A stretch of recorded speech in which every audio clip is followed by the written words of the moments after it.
దేవుడు మన కళ్లకు ఎందుకు కనబడడు? ఈ సృష్టి మొత్తం వ్యాపించి ఉండి, దాని ఉత్పత్తి, పెంపు, లయములకు ఎవరు కారణమవుతున్నారో అతనినే దేవుడు అని అన్నారు మన ఋషులు. మరి ఆ దేవుడు మన కళ్లకు ఎందుకు కనబడడు అనే సందేహం మనలో చాలా మందికి కలగవచ్చు. నిజాన్ని పరిశీలిస్తే పాంచభౌతికమైన మన శరీర అవయవాలకు ఉన్న శక్తి చాలా పరిమితం.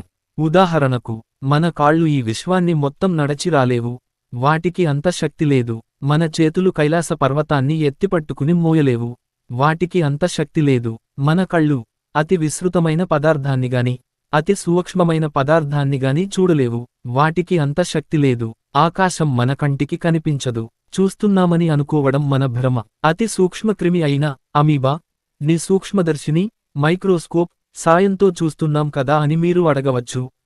మన కళ్లకు అంత శక్తి లేదు కనుకనే మనం సూక్ష్మదర్శినిని ఆశ్రయించవలసి వస్తుంది.